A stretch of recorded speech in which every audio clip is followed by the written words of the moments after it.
A proud Swazi warrior had many questions to ask the missionary.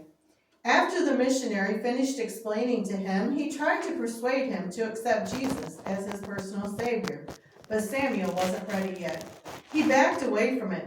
Missionary, you have told me many things today, he answered, and as the Swazis say, I will take them home with me and chew them over and see what I can get from them. I'll be back in due time with my answer.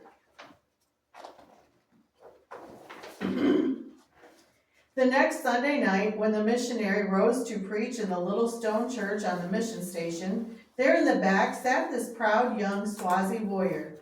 He listened intently as the preacher told the wonderful story of Jesus. When the preacher finished and gave the altar call, this young warrior rose to his feet and marched down the little aisle that separated the two halves of the church. When he got to the front, he raised his hand and said, Missionary, I do accept this Jesus that you spoke of. The missionary pointed to the log in front of the church and said, kneel there and ask Jesus to come into your heart. The tall warrior dropped to his knees and bowed his shaggy head humbly at the feet of Jesus. Jesus came that night on the dark mountains of Africa and reached across that log and broke the chains of witchcraft and sin that had bound that young man all of his life. The young man stood to his feet, tears running down his cheeks. He stood there before the crowd. He waited for his turn to testify, wiping the tears away, but they seemed to come faster than he could get rid of them. Finally, when it came his turn to speak, he thought he owed the crowd an apology. I must tell you, he said, that Jesus has come in and has filled me with peace and joy. The tears continued to flow down his cheeks as he testified of what Jesus had done in his heart. He left the service that night.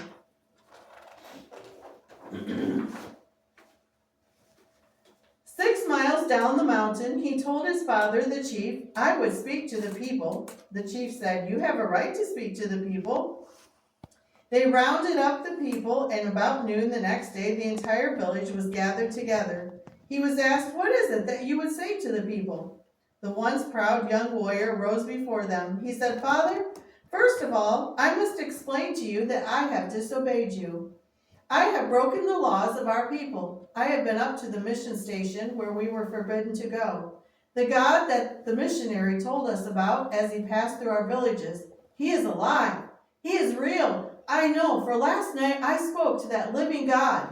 He started to testify. His father watched him, then fear crossed his face. He beckoned to one of the boys that was a half-brother to the one who was testifying. I don't know what has happened, he whispered to him, but go find the witch doctor and bring him back with you. Up over the mountainside dashed this boy to go find the witch doctor. He returned and they sat down way at the back of the crowd. I don't know whoever told this young warrior anything about the doctrines of the Christian church with regard to making restitution, but he knew if he was ever going to get down on his knees and face God in prayer, that there were some things that were going to have to be taken care of.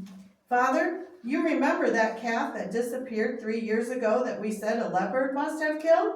Yes, I remember. Do you remember that animal that we said the hyenas must have killed? Yes, I remember. Do you remember those chickens that we said a possum had been getting? Yes, I remember. Well, I'm the one that did it. There were others involved, but I am the one that instigated it. God has forgiven me these things. Now I want you to forgive me. I want time to repay you for these.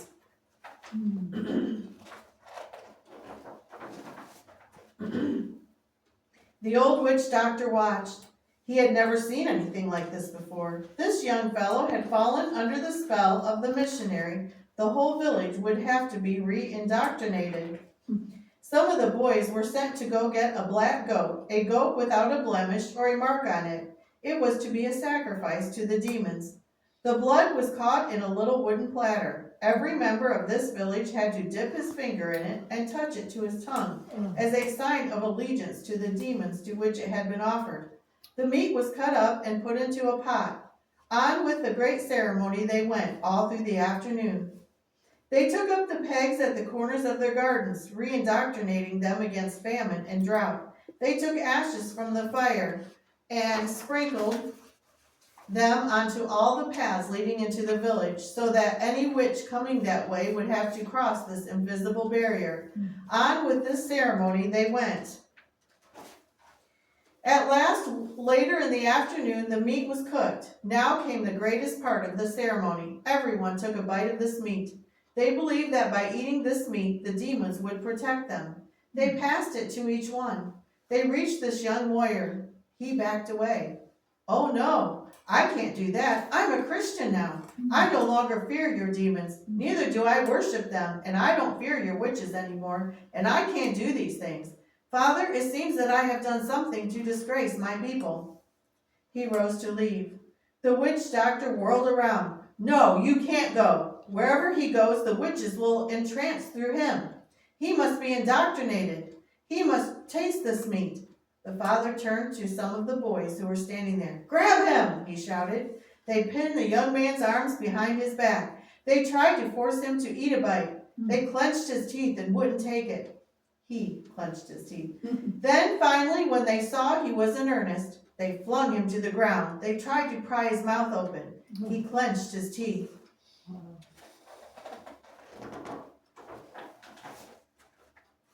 At last, in a fit of anger, the old father turned to one of the boys.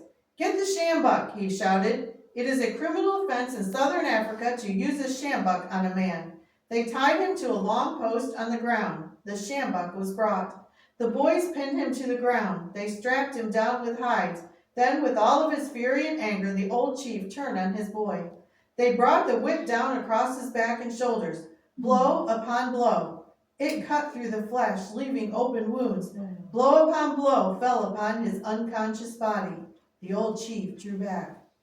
The young man's consciousness started to come back to him. The witch doctor was there. One bite. One bite. I won't do it, he whispered.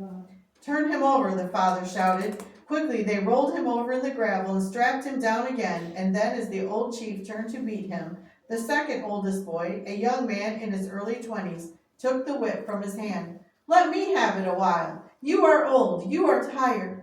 With all the fury of his youth, he brought that whip down across the older brother. He brought the whip down with blow after blow upon the unconscious form of his brother. Darkness came rolling down from the mountains across the African bush. The old chief turned to the people. He will change his mind about this God of his tomorrow. Get to your houses. We will carry on with this ceremony tomorrow. The people scattered into the darkness. At 9 or 10 o'clock that night, the little 9-year-old sister, when she saw that everything was clear, dashed across the yard to the place where her oldest brother lay. Quickly, she untied the thongs from his body. She brought some water in a broken piece of pot, and as she bathed his face for him and consciousness started to come back, he sat up and saw who it was, and through swollen lips whispered to her, Tell them I have gone to the mission station. They can find me there. Oh no, I can't tell them. If I tell them, they will know I had something to do with it, and I will get the beating you were to get tomorrow. Quickly she dashed back across the yard to her hut and rolled herself up in her mat and went to sleep. He found his way through the darkness and took a long walking stick and set out to climb 6 miles up the mountain to the mission. We'll stop there.